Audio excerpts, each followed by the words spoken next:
마리아의 절규가 있었죠. 주께서 여기 계셨다면 내 형제가 죽지 않았을 것입니다 하며 안타까움을 주님께 토해냈습니다.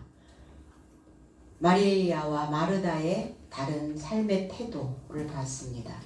주님의 발 앞에 엎드려 주님의 인도하심을, 그리고 주님이 말씀하시는 그 모든 것대로 순종하겠다는 믿음을 보였습니다.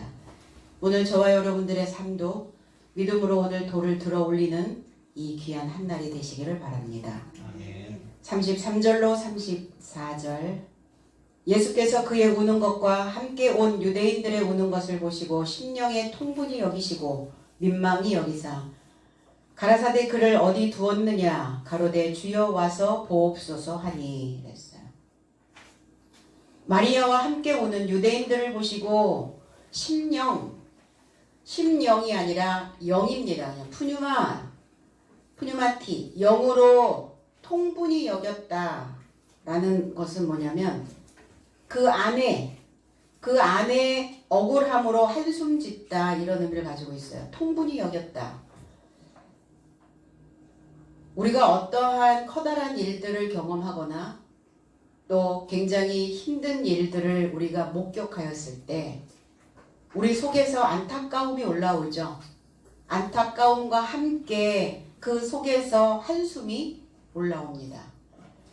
그때 내가 좀 이렇게 했었으면, 뭔가 아쉬움, 안타까움. 그래서 주님도 오늘 통분히 여겼다는 것은 엠브리마오이라는 단어인데, 안에서, 그 안에서 무엇인가 한숨이 나오고 울부짖음이, 억울함이 올라오고 있는 그 상황을 지금 이렇게 묘사하고 있습니다. 그리고 민망히 여겼다. 민망히, 이 타소라고 하는 단어가 뭐냐면 민망하다, 어색하다 이런 의미가 아니라 내 속에 무엇인가 감성이 건드려진 겁니다. 상대의 아픔, 상대의 눈물, 상대의 고통을 보면서 무엇인가 그게 전이가 되죠. 그러니까 이 타라소라고 하는 단어는 내 속에 있는 물의 소동이에요. 내 속에 있는 감정이 건드려지고 휘저어지는 것을 타라소라고 얘기하고 있습니다. 그러니까 그 안에서 나사로의 죽음을 경험한 마리아와 마르다, 그리고 거기에 온 유대인들. 그러면 유대인들은 누군가? 지도자들이죠. 그러니까 나사로도 지도자였습니다. 목자였습니다. 그러니까 거기에 많은 성도들이 또 있었겠죠. 그 죽음을 보며 안타까워 함께 울고 있는 그 광경을 목격하시면서 영으로 억울하고 한숨을 지으시고, 그리고 주님의 그 감정도 지금 휘저어져서 물의 소동이 일어나고 있는 이 상태에 계시는 겁니다. 그래서 우리도 함께 울 수 있을 때 울어줄 수 있는 자가 있는가? 내 옆에 함께 그 눈물을 나눌 수가 있는가? 우리가 그 눈물을 함께 나눌 수 있다라고 하는 것은 내 안에 물의 소동이, 공감 능력이, 공감하는 그 반응들이 있어야 된다는 것입니다. 그런데 공감 능력이 좀 떨어지는 사람들이 있죠. 뭐가 그렇게 힘들어? 뭐 때문에 아픈데? 이러면서 내 물은 휘저어지지 않는, 그래서 물의 반응이 전혀 일어나지 아니하는, 상대가 얼마나 그 고통 속에서 간절한가, 얼마나 그 사람은 힘들까 헤아려지지 않는다는 거예요. 그런데 오늘 주님은 그 마음이 휘저어져서 그 소동이 일어나고 상대의 아픔을 함께 나누고 계신다는 겁니다. 요한복음 5장 3절로 7절에 병자가 대답하되 주여 물이 동할 때에 나를 못에 넣어줄 사람이 없어 내가 내려가는 동안에 다른 사람이 먼저 내려가나이다 그랬어요. 행각 5이 있는, 교실이 있는, 스토아라고 하는 행각 5개가 있는 그 베데스다라고 하는 연못에 38년 된 병자가 있었죠. 병으로 강화되어져 있는 거예요. 3. 강화되어지고 8. 기름지고 강화되어지고 기름져 있는, 그래서 그 병으로 인하여 쩌들어 있는 그 삶이 어떤 변화를 지금 시도하고 있는 자라는 겁니다. 그러니까 혼자서는 아무것도 할 수 없는 상태에 놓여 있는 사람. 이 사람이 물의 소동, 물이 휘저어지는 것을 기다리며 누워있는 그러한 병든 삶이었다는 거예요. 그런데 그 물이 소동할 때, 그 물이 휘저어질 때 나만, 어떤 사람도 누구도 어떤 자도 나를 이 연못에 넣어줄 사람이 없었습니다. 그 병든 삶에서 벗어날 수가 없었습니다. 그런데 주님을 만난 거죠. 주님은 공감 능력이 좋으시죠. 그래서 아파하는 자와 함께 아파할 수 있는, 그 고통을 함께 나눌 수 있는 분이셨다는 겁니다. 그래서 그 물의 소동에 결합하여 먼저 들어가는 자는 건강하게 될 수 있습니다. 근데 주님은 그랬구나 이러면서 당신의 의도대로 행동하지 아니하신다는 거예요. 중요한 건. 그 병자가, 병든 자가, 병든 삶이, 병들었다는 것은 뭐냐? 죄인의 삶이라는 거예요. 병들었다는 것은 뭐냐? 종의 신분이라는 겁니다. 어딘가에 잡혀 있는 거예요. 끌려다니는 겁니다. 오늘 죄인의 삶에서 벗어나는 이 날이 어떤 날이었느냐? 안식일이었더라. 오늘 7째 날인 안식일이 되어야 우리는 이 병든 삶에서 쩌들어 있는 이 인생에서, 죄에서, 종의 삶에서 노임을 받을 수 있다는 것입니다. 아멘. 주님께서 이렇게 물어봅니다. 내가 건강하게 되기를 원하느냐? 일어나라. 내 자리를 들고 걸어가라. 활보하라. 주님은 이렇게 그 의향을 물어보십니다. 그래서 우리가 아무리 좋은 것이라도, 내가 생각할 때 이거는 저 사람에게 적합하고 저 사람에게 좋은 거야 라고 생각을 해도 우리는 반드시 상대의 의향을 물어봐 줘야 된다는 겁니다. 그러니까 내 생각으로 이렇게 해도 되겠지 저렇게 해도 되겠지가 아니라 내가 이렇게 하려고 하는데 어떻게 생각해? 물어보라는 거예요. 네가 정말 건강하게 되기를 원하느냐? 그렇다면 일어나라. 베데스다라고 하는 이 단어는 히브리어에서 베트라고 하는 집이라고 하는 단어와 헤세드라고 하는 인애요, 은총이요, 자비라고 하는 단어입니다. 그러니까 은총의 집입니다. 자비의 집이요, 인애의 집입니다. 인애를 베풀어 줄 수 있는, 은총을 베풀어 줄 수 있는 집이어야 된다는 거예요. 누가? 저와 여러분들이. 하나님을 믿는 하나님의 백성들이 베데스다가 되어져서 울고 있는, 고통스러워 있는, 종의 삶에 있는, 병들어 있는 그들을 내 마음에 물이 동할 때, 그러니까 내가 휘저어져야 된다는 거예요. 휘저어진다라는 의미가 불건강하게 휘저어지는 상태도 있고요. 건강한 상태에서 휘저어지는 상태도 있어요. 그러면 어떻게 나의 물이 소동이 일어나야 될 것인가? 건강한 삶으로 휘저어져야 되겠죠. 얼마나 아프겠는가, 힘들겠는가, 고통스럽겠구나. 이런 긍휼을 베풀 수 있는 은총의 집으로 휘저어져야, 내가 움직여야, 이 물이 움직여야 인생들에게 자비를 베풀 수 있다는 겁니다. 왜 병이 들었을까? 그럼 이 38년 된 병자는 무슨 병에 걸렸단 말인가? 물이 말라버린 거예요. 내 속에서 물이 소동이 일어나야 되는데, 물이, 감정이, 자비의 물이, 이 은총의 물이, 긍휼함의 물이 움직여야 되는데 물이 움직이지 않는 병에 걸린 거예요. 무감각하여 있는 거예요. 너의 아픔은 너의 아픔이고 네 고통은 네 고통이야. 전혀 상대의 아픔을 고려할 수 없는 자. 물이 말라 병든 삶이었어요. 그럼 나도, 저와 여러분들도 가끔 물이 말라버릴 때가 있죠. 그러면 내가 물이 말라 있다는 것을 어떻게 감지할 수 있을까? 감지할 수 있습니다. 내 속이 계속 껄끄러운 거예요. 뭐가 꺼끌거려 있는 알갱이들이 이리저리 돌아다니면서 내 속을 건드려요.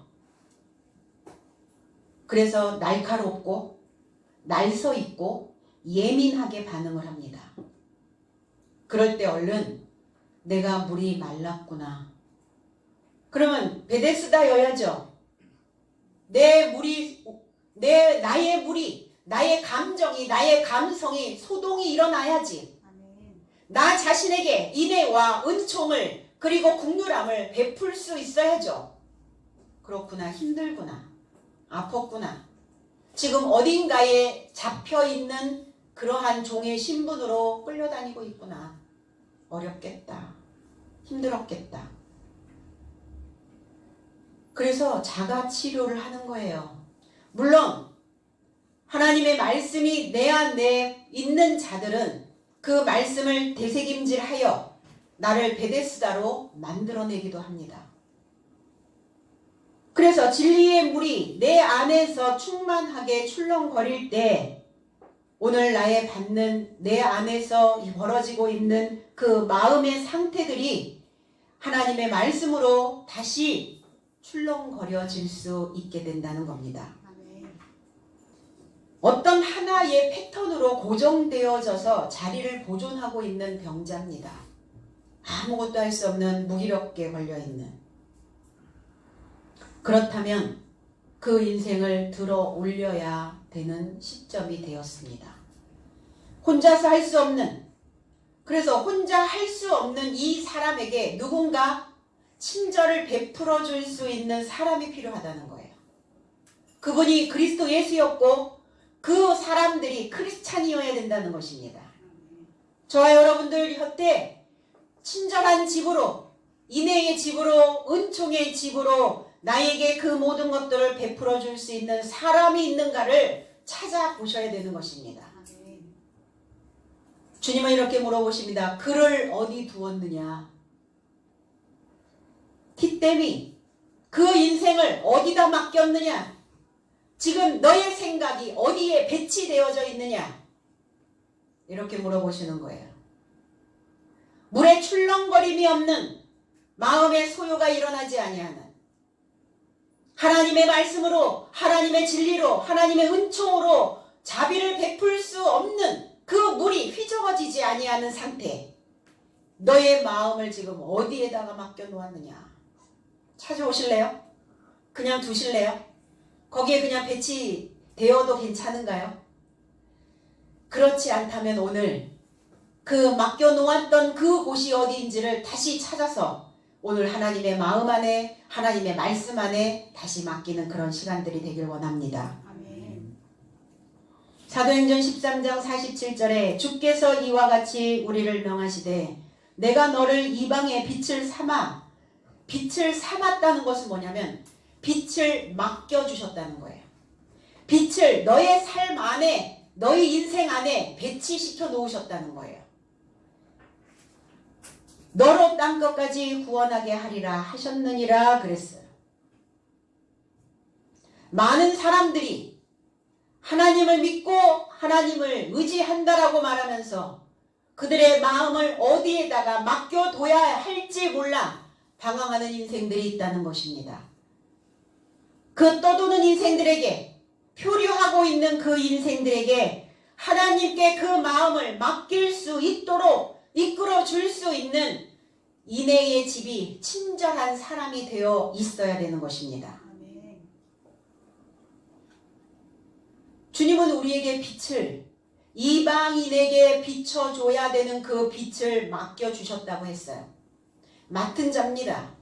우리 모두가 다 이 빛을 맡은 자들입니다. 그럼 맡겼으니까 하나님이 내놔라 할 때는 언제든 그거를 내놓을 수 있어야 되는 것입니다. 내놓지 않으니까 한 자리에서 고정되는 거예요. 내가 이 빛을 다른 사람들에게 친절한 삶을, 인애를, 은총을, 자비를 다른 사람들에게 이 물의 움직임을 주면 못하게 하는 것이요. 내가 너희 하나님의 율법을 잊었으니 나도 내 자녀들을 잊어버리리라 그랬어요. 하나님의 지식을 잊어버린 자, 하나님의 지식이 없는 자, 결국은 빛이 없는 자입니다.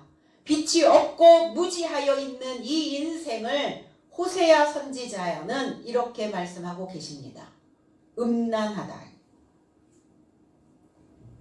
하나님의 지식이 없는 자가 음란하다는 겁니다. 그래서 호세아 선지자에게 무엇을 맡겨두셨는가?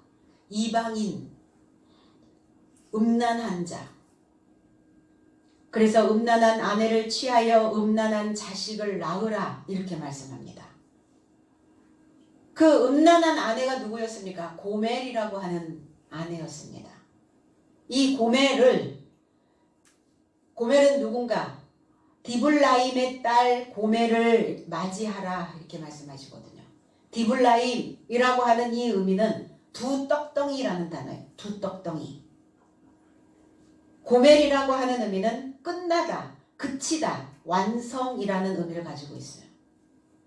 그러면 한 떡이 되도록 완성해야죠. 내 마음이 왜 힘들까요? 두 떡덩이를 먹고 있기 때문에 그래요. 이 떡도 먹고 저 떡도 먹으면 안 된다는 거예요. 하나님의 말씀을 듣는 자들은. 하나님의 한 떡에 찬미하라 말씀하셨지 두 떡을 먹으라고 말씀하신 적 없어요. 이게 음란이에요. 이게 어두움입니다.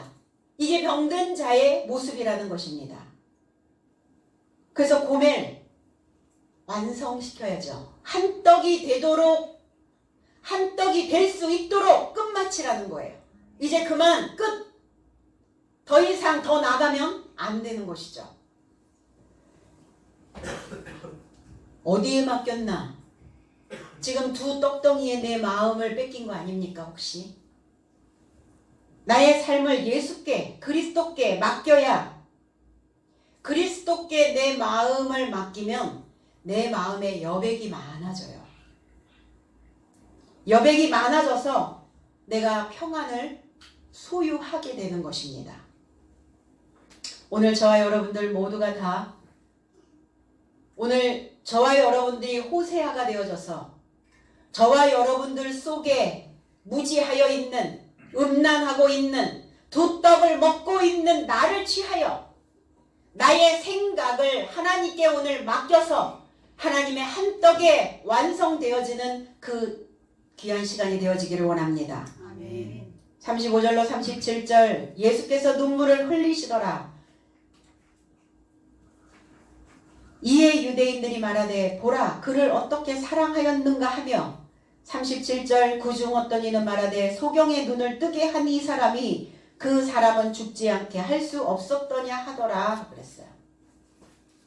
유대인들은 약간 그 어투가 좀 비아냥거리는 그런 어투가 참 많아요. 왜 진작?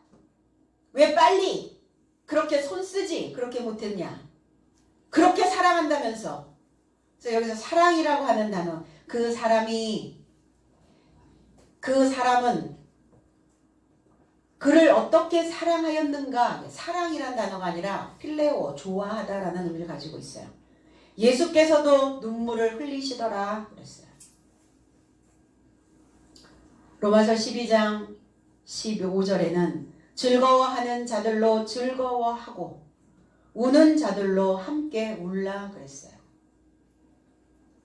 무엇으로 즐거워하고 무엇으로 울고 있는가? 아픔을 보며 고통을 보며 그들의 물이 말라가고 있음을 보며 주님은 눈물을 흘리셨습니다. 이 눈물이 그 병든 자의 가슴에 들어가서 이 눈물의 호소가 그 병든 마음의 삶으로 들어가서 그 마음을 회복시키시고 치료해낼 수 있는 주님의 눈물은 값진 눈물이었다는 겁니다. 이 눈물이 메마른 자는 마음이 씻겨지질 않아요. 40대에 돌연사를 하는 사람들을 보면 말라 있다는 거예요. 우리나라의 문화는 남자가 울면 큰 잘못된 것이라고 자꾸 얘기를 했죠. 남자는 태어나 3번 울어야 된다 이렇게 얘기죠. 울면 안 돼. 그러니까 어떻게 해요? 이를 악물고 울질 않는 거예요. 그래서 남자들의 수명이 예전에는 더 짧았죠. 왜? 눈물을 흘리지 않으니까. 쏟아내야 되거든요. 쏟아내서 내 마른 땅, 내 마음에 있는 그 강팍하여 있는 마음들을 씻겨내야 된다는 거예요. 살면서 예기치 않은 일들이 많이 일어납니다. 일상생활에서도. 그래서 때로는 심장이 소금에 절인 것 같은 그 통증이 올 때도 있어요. 너무 아파서, 너무 힘들어서, 너무 고통스러워서. 그래서 이렇게 저려올 때 한바탕 울고 나면 어때요? 그 따끔거리고 있는 그 소금기가 녹아서 없어진다는 겁니다. 한스러움의 눈물이 아니라 내가 받는 복으로 인하여, 내가 누리고 있는 일상으로 인하여, 감사함으로 인하여, 그리고 그 상대에게 적셔줄 수 있는 그 인내의 마음으로 인하여 내가 운다면 내 마음도 나의 상태도 충분히 회복되어지는 건강한 삶을 누릴 수가 있게 되는 것입니다. 아멘. 그래서 눈물을 어떻게 눈물이 뭐냐? 진주가 뭐냐? 진주. 뭐 천사의 눈물이다. 뭐 이런 표현들을 하죠. 눈물, 진주. 그래서 우리의 삶을 진주같이 그 눈물의 핵으로 확 쌓는 거예요. 사실은 제자들 앞에서 우는 스승을 보았고, 자녀들 앞에서 우는 부모를 보았고, 성도들 앞에서 우는 목자를 보았을 때 그 제자들과 그 자녀들과 그 성도들의 마음은 어떨까요? 말라버리나요? 강팍해지나요? 그렇지 않죠. 같이 적셔진다는 겁니다. 저와 여러분들의 마음도 마찬가지예요. 눈물이라고 하는 이 핵이 내 메마른 마음들을 또 감싸고, 이 눈물의 핵이 나와서 또 감싸면 우리의 마음은 늘 하나님의 말씀으로 평탄케 되어질 수 있는 것입니다. 그래서 천국의 문은 진주문이라고 그랬어요. 진주, 12진주문으로 되어 있다. 인애를 베풀며 자비를 베풀기를 원하는 그 마음으로 울어야 되는 것입니다. 그래서 그 진주로 나의 천국의 문은 완성시키는 것입니다. 저와 여러분들이 이 세상에 존재하는 이유가 뭘까요? 우리는 왜 이 시간에도 하나님께 예배를 드리고 하나님을 믿는다고 내 입술은 고백을 하고 있을까요? 내가 이 세상에 태어나서 겨우 내 자신의 밥그릇 하나를 부지하기 위해서 그렇게 아둥바둥 한평생을 살아야 한다면 얼마나 무가치하고 얼마나 불쌍한 인생이겠습니까? 그러니까 늘 한스러움의 눈물이 흘러나오는 것이지 인애를, 자비를, 은총을 베풀기 위한 눈물이 흘러나오지 않는 거예요. 오늘 나의 눈물을 나눠줄 사람들과 함께, 그리고 내 눈물을 함께 봐줄 수 있는 사람들과 함께 울고 웃으며, 그리고 이 눈물을 나누며 우리의 영적인 풍요로움을 누려야 되는 것입니다. 주님은 나사로를 좋아하셨어요. 아가파오가 아닙니다. 좋아했어요. 사랑이 아니에요. 그래서 이 필레오라고 하는 이 단어에 친구가 되다 라는 의미를 가지고 있어요. 나사로를 친구라 말씀하셨습니다. 좋아해야죠. 저와 여러분들은 우리는 지금 좋아하는 관계에 있어요. 좋아해야 사랑의 단계까지 갈 수 있는 것이죠. 저 사람이 좋아져야 사랑할 수 있는 것이지 어느 날 뚝딱 사랑이 아니라는 것입니다. 짧은 연애 기간, 그런데 사람들은 사랑하기 때문에 결혼한다 이렇게 얘기해요. 아닙니다. 좋아하는 기간이에요. 좋아하다가 내가 가지고 있는 부족감, 저 사람이 가지고 있는 부족감, 그 모든 것들을 다 새롭게 만들어낼 수 있겠다라고 생각이 들면 그건 사랑입니다. 그래서 비로소 결혼을 하게 되는 것이죠. 그럼 사랑은 뭐냐? 사랑은 새 것을 주는 거예요. 좋아하는 관계에서 서로 저 사람이 좋은 것, 내가 좋은 것, 이것만 좋아하는 것만 막 나누다가 이제 사랑의 단계로 넘어가면 내가 가지고 있는 것에 가장 새로운 것, 저 사람이 가지고 있는 새로운 것을 서로 교환하는 거예요. 이걸 사랑이라고 말합니다. 이걸 아가파오라고, 이걸 아가페라고 말합니다. 그래서 하나님의 사랑은 무엇이었냐? 하나님의 사랑은 하나님이 우리에게 새 계명을 주는 거였어요. 새로운 삶을 주신 거였어요. 새롭게 살 수 있도록 새로운 교훈의 법을 준 것이 바로 사랑이었습니다. 그래서 우리가 하나님을 사랑한 것이 아니요 하나님이 우리를 사랑한 것이다, 이렇게 말씀하고 계시잖아요. 그렇죠. 인간은 새로운 것을 잘 못 내놔요. 익숙한 것, 편안한 것을 추구하고 가기 때문에 내 안에서 새롭게 창조되어져 있는 새로운 마음을 그 상대에게 준다는 것이 쉽지는 않습니다. 그런데 새로운 마음을 먹으려면 새로운 법이 들어와 줘야 돼요. 새로운 물이 내 안에 스며들어야 나는 새로운 마음이 되어줄 수 있고 새로운 마음을 그에게 주면서 사랑을, 극진한 사랑을 나누게 되어진다는 것입니다. 그래서 사랑은 살려주는 거예요. 그 상대가 살 수 있도록, 어떻게 살 수 있도록? 인간답게 살 수 있도록, 하나님의 모양으로 살 수 있도록, 그렇게 살 수 있도록 살려주는 것이 사랑입니다. 자기만 좋아한 자가 있었죠. 자기의 성, 나르시시즘. 그게 누군가? 가룟 유다였습니다. 자기가 좋아하는 것만 했어요. 자기가 좋아하는 것만 고집하며 욕심냈던 그 가룟 유다가 예수를 팔아먹었다는 거예요. 혹여 우리 중엔 그렇지 않겠죠. 나는 예수 이름만 파는, 예수를 믿는다라고 간판은 걸고 있는데 언행이, 어투가, 행동이 하나도 예수를 믿는 것처럼 보이지 아니하는 인생들.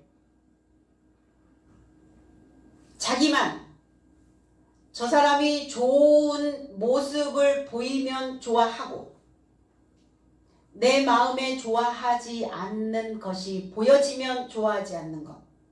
물론 인간이니까 그럴 수 있겠죠. 그러나 기본적으로 사람을 좋아하는지 좋아하지 아니하는지 자기의 뇌를 검색할 필요는 있습니다. 사람을 좋아하는 자여야 저 사람에게 새로운 마음을 주고자 하는 그 바람이 만들어져요. 나를 좋아해 주는 사람을 많이 만드는 사람을, 나를 좋아해 주는 사람, 저 사람 참 좋아, 이런 표현들 하죠. 저 사람 참 호인이야. 근데 이제 밖에서만 좋은 사람이면 문제죠.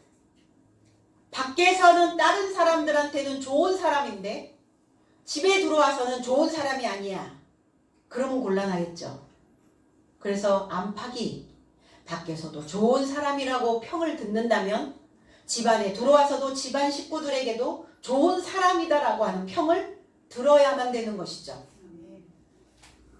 나를 좋아해주는 사람들이 많으면 그 삶은 인류가 되어지는 것입니다.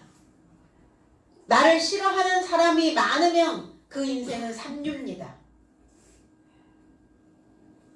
폐수 좋아하지 않죠. 더러운 물 가까이 가고 싶어 하지 않아요.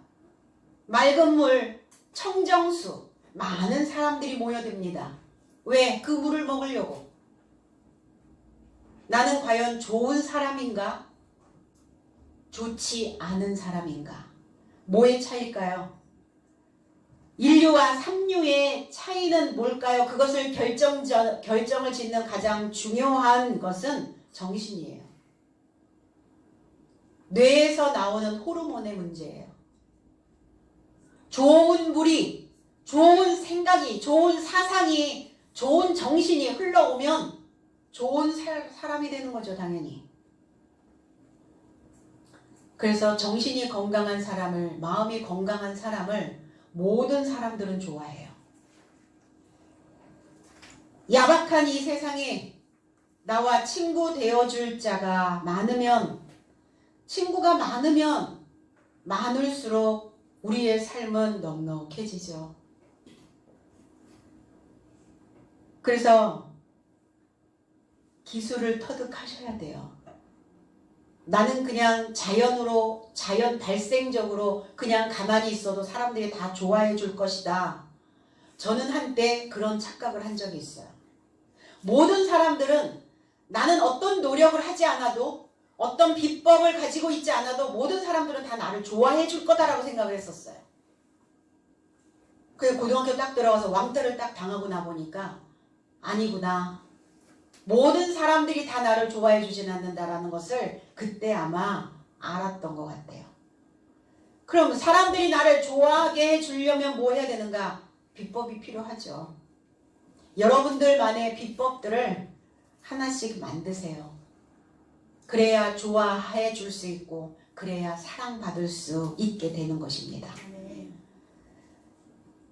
그래서 주님은 나를 좋아해 주셨기 때문에 친구 삼으셨고, 친구 삼아 주신 이유가 뭘까요? 주님은 나를 좋아해 주셨어요. 왜 좋아해 주셨을까? 당신이 주는 것을 잘 먹었거든요. 우리 어떨 때 좋아요? 내 자녀가, 내 제자들이 내가 만들어주는 그 양식을 잘 먹을 때 좋아 보이지 않아요? 좋아 보이잖아요. 주님도 나를 친구 삼아주신 이유는 주님이 주시는 그 양식을 잘 먹었기 때문에 좋아해 주신 거예요. 오늘 유대인들은 주님을 향하여 그렇게 말씀합니다. 소경의 눈을 열게 한 이 사람이 죽지 않도록 가능하게 하지 않았을까? 소경의 눈을 열었다면 나사로도 죽지 않게 할 수 있었던 그 일들이 가능한 일이 아니었을까? 이렇게 말합니다. 소경과 나사로의 죽음은 무슨 연관성이 있길래? 왜 주님을 향하여 그렇게 소경의 눈을 열게 하니 이것을 거론하고 있을까요? 소경의 눈이 멀었다는 것은, 소경이다라는 것은 죽었다는 거예요. 우리 죽은 자들은 보지 못하잖아요. 죽어 있는 자들은 눈을 감잖아요. 눈을 뜨지 못하잖아요. 소경이 죽은 자였다는 겁니다. 그러면 소경의 눈을 열게 했다면 나사로도 죽지 않게 할 수 있는 그 가능성이, 그 능력이 있지 않았을까? 근데 오늘 유대인들은 나사로의 죽음이 어떤 죽음인지를 이해하지 못하고 있는 거예요. 나사로는 지금 죽음으로부터, 아포토네스코, 죽음으로부터 분리되어지고 있는 것입니다. 죽음의 삶으로부터, 소경의 삶으로부터, 병든 삶으로부터, 죄의 삶으로부터, 종의 삶으로부터 그는 지금 분리되어지고 있는 것입니다. 죽었다는 것과 소경이라는 것과 병들었다는 것과 죄의 종이라는 것과 다 같은 맥락이에요. 다 죽은 자입니다. 죽었으나 그러나 그리스도 예수의 교훈을 통하여 이제 그는 그리스도 예수의 새로운 법을 통하여 그는 다시 일어나게 될 것입니다. 그래서 눈이 감기면 어떻죠? 눈을 감으면 당연히 안 보이죠. 살이 분별을 하지 못하고 분별력이 떨어지는, 그리고 하늘의 이치를 깨닫지 못하고 있는 자, 죽은 자입니다. 하늘의 이치를. 그래서 50이 되면, 50줄에 들어서면 50이 되어진 자를 소크라테스는 지천명이다 이렇게 얘기했어요. 하늘의 이치를 깨달아서 살아가는 시기를 50대라 얘기합니다. 그리고 생각해야죠. 나는 지금 보고 있는가? 무엇을? 나의 삶의 형태를. 그리고 나는 하늘을 지금 보았는가? 하늘이 보이는가? 하늘이 보여야죠. 땅만 보고 있습니까? 내 땅이 어때요? 내 땅은 어둡다니까요. 내 땅은 혼란스럽습니다. 내 땅은 텅 비었어요. 공허하고 혼란스럽고 어두워 있고 계속 이 땅만 보고 있으니 그 상태가 그렇게 흘러갈 수밖에 없죠. 그럴 때 하늘 한번 쳐다보세요. 그럴 때 내가 알고 있는 하나님의 말씀의 지식을 향하여 가셔야 됩니다. 우리의 마음이. 그래서 죽은 자는 고정된 자라는 거예요. 고정. 반복적 경험. 그래서 새로운 창이 열리지 않는 거예요. 그래서 살려면 마음의 여유가 있어야 해요. 숨 쉬며 살아간다는 게 뭡니까? 하나님을 믿는 이유가 뭡니까? 마음의 여유를 가지고 숨 쉬며 살려고요. 그래서 나를 보고 또 하늘을 보고 병아리도 하는데 오늘 하나님의 말씀 한 모금 먹고 나의 그 생각을 한번 하늘 한번 쳐다보고 그거 하셔야죠. 그렇지 않으면 우리는 우리의 그 삶 속으로 고정되어져 있는 그 생각 속으로 들어가게 된다는 겁니다. 38절로 39절 이에 예수께서 다시 속으로 통분히 여기시며 무덤에 가시니 무덤이 구리라 돌로 막았거늘 39절 예수께서 가라사대 돌을 옮겨 놓으라 하시니 그 죽은 자의 누이 마르다가 가로되 주여 죽은 지가 나흘이 되었음에 벌써 냄새가 나나이다. 주님은 또 한숨 지읍고 한스러워 하시며 그러시며 무덤에 가시니 그랬어요. 무덤, 무네오, 기억하다. 나사로를 기억하는 그 기억 장소에 기억되어져 있는 그곳에 가신 것입니다. 나사로를 기억할 때 좋은 기억이셨겠죠. 왜? 좋아하셨으니까. 저와 여러분들은 내 주변에 있는 사람들에게 어떠한 기억으로 남겨져 있을까? 그 사람 좋은 기억. 이렇게 좀 좋은 기억이 남을 수 있도록 남겨져야 된다는 거예요. 이미지 메이킹? 부랴부랴? 섀도우? 아니요. 말씀으로 단장하면 됩니다. 무덤이 동굴이었어요. 우리나라의 무덤은 어떻죠? 흙으로 봉분을 쌌죠. 근데 그 무덤이 아니라 굴이었다는 굴. 이 굴은 도피처입니다. 인생의 도피처. 인생의 동굴. 저와 여러분들이 동굴이에요. 저와 여러분들 속에 동굴이 있다는 겁니다. 저와 여러분들의 마음에, 저와 여러분들의 정신에, 생각에 동굴이 하나씩 다 파 있어요. 그래서 분리하면, 뭔가 힘들면, 어떤 상황 속에서 뭔가 부딪히면 그걸 해결하려 하지 아니하고 회피하죠. 동굴이에요, 거기가. 해결됩니까? 해결되지 않아요. 동굴에서 나와야 해결이 됩니다. 그래서 동굴을 잘 파는 남자들의 성향. 남자들은 동굴을 잘 팝니다. 그래서 뭐라고 밖에서 힘들면 여자들은 긴 막대기 하나 가지고 나오라고, 왜 그렇게 사냐고 이렇게 휘저으면 더 깊이 들어가죠. 근데 빨리 끌어내야 된다고 생각이 드니까 또 더 긴 장대를 준비하겠죠. 그럼 더 깊이 들어가죠. 그래서 뭐 해야 돼? 좀 기다려주는 거예요. 그리고 뭐 해야 됩니까? 의사소통 기술을 배워야 되겠죠.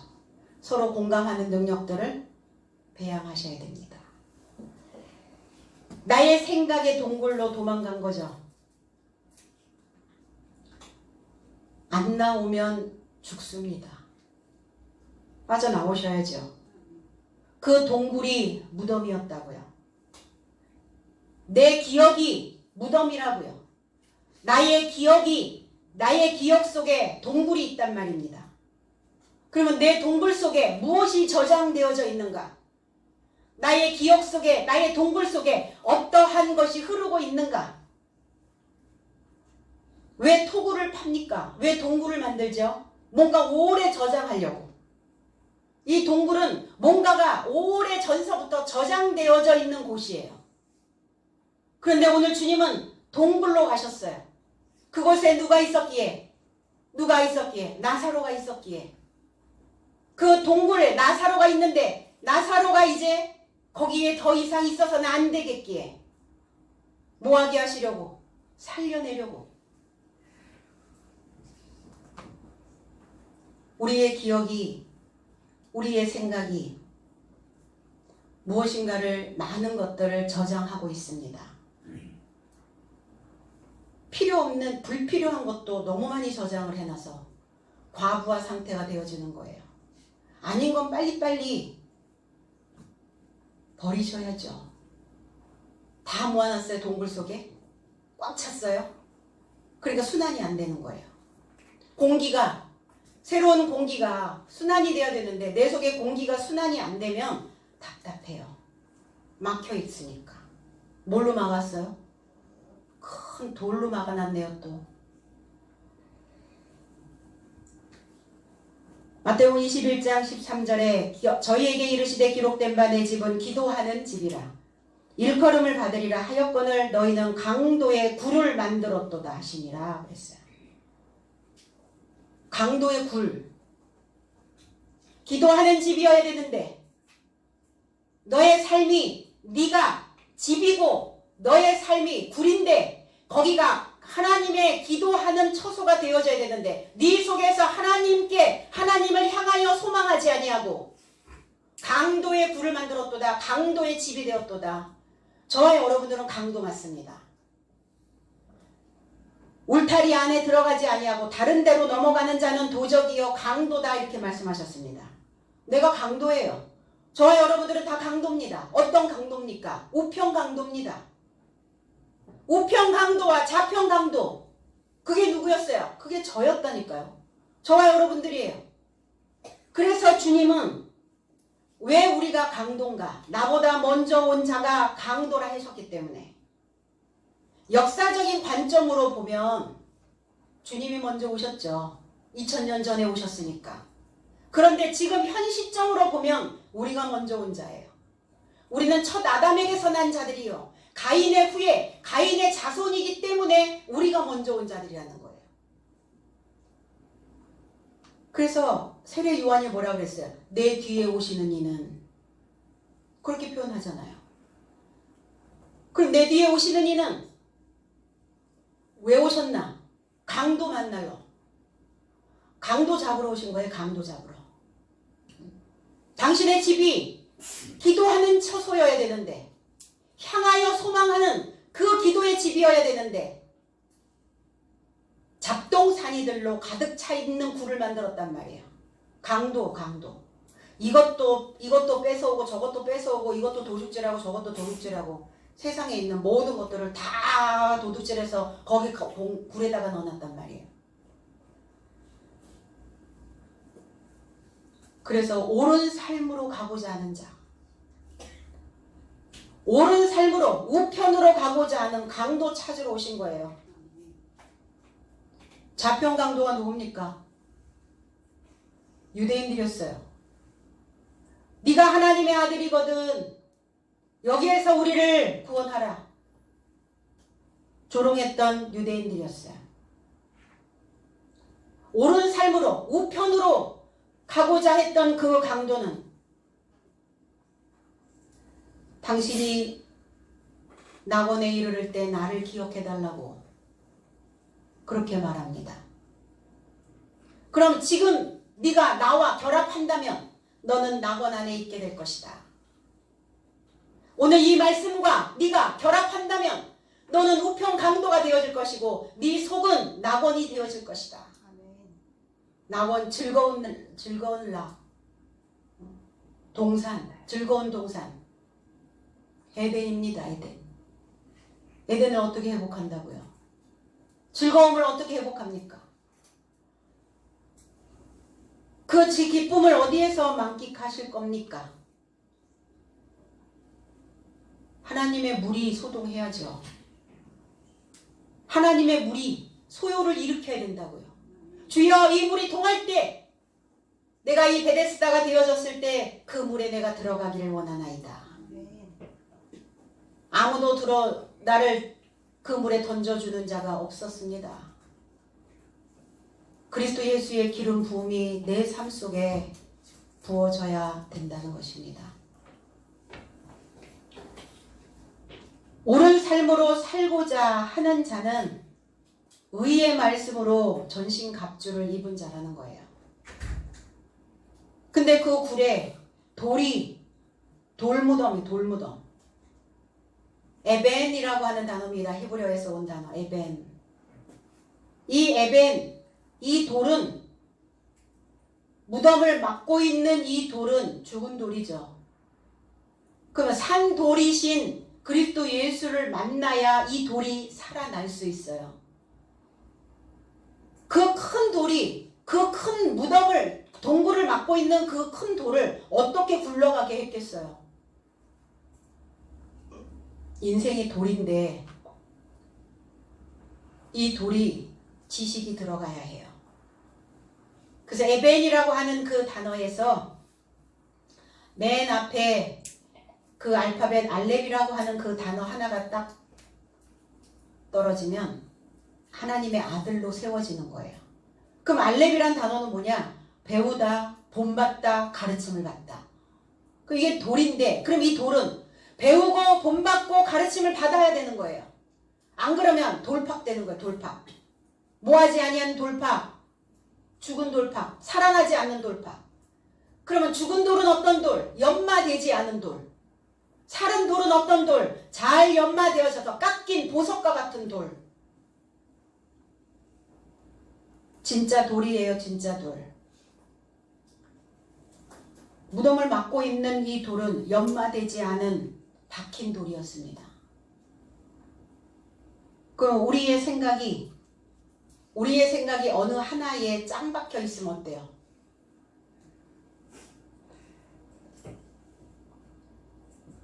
죽는 거죠. 죽어 있는 상태죠. 오늘 주님은 돌을 들어 올려라.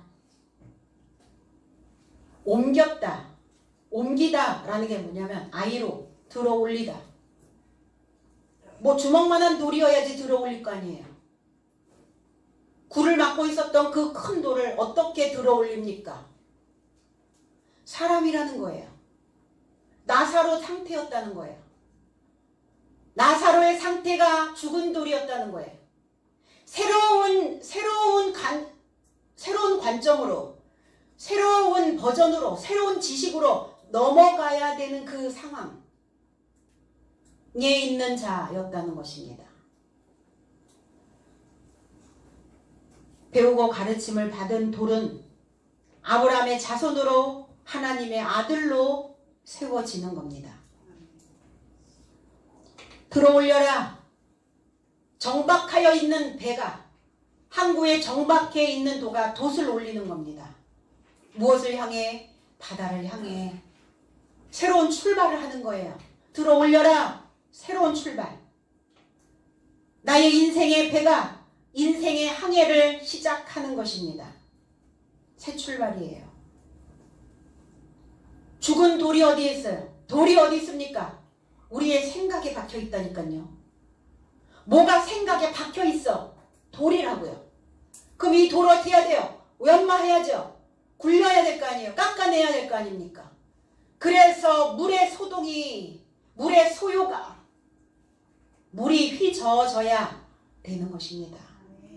근데 내 기분이 휘저어지면 곤란하겠죠. 말씀이 휘저어져야죠. 말씀이. 그래서 죽은 마음의 돌을 치워버리는 거예요. 지금 누가복음 9장 17절에 먹고 다 배불렀더라. 그 남은 조각 12바구니를 거두니라 그랬어요. 그 남은 조각 12바구니를 들어 올렸다고요. 아이로 거둔 게 아니에요. 12바구니를 들어 올렸다. 들어 올렸다는 건 뭐예요? 이제 하늘의 지식으로 연마되어지는 거예요. 부하여 부자로 탈바꿈 되어지는, 부자로 변화되어지는, 부자로 끊임없는 변화되어지는 내 새로운 모습들을 내놓는 그 삶으로 우리는 들어 올려져야 되는 것입니다. 들어 올려지면 어떻죠? 존경받는 부모. 들어 올려진 스승은 어떻죠? 존경받는 스승. 들어 올려진 자녀들은 어때요? 칭찬받는, 인정받는, 사랑받는 자녀. 들어 올려진 성도들은 어때요? 믿음직스러운 그 훈장을 다룰 수 있는 성도.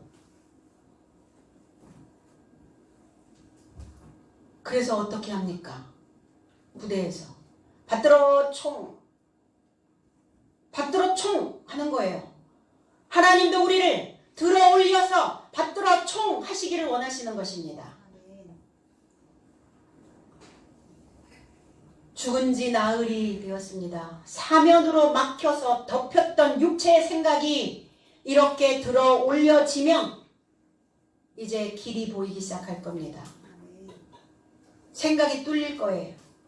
동굴에서 나오면 다음 주쯤 나오겠죠. 한 주간 더 동굴에 계실래요? 아니 오늘 나오실래요?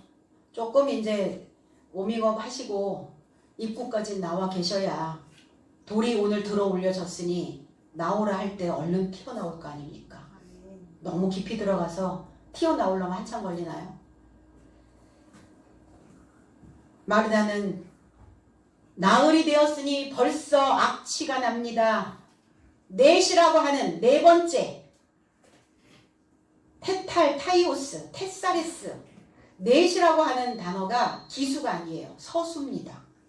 근데 왜 서수를 썼을까? 인생은 서수기 때문이에요. 인생은 기수가 아닙니다. 1, 2, 3, 4 남바가 아니에요. 한 명, 두 명 기수가 아니에요. 서수입니다. 서수는 뭡니까?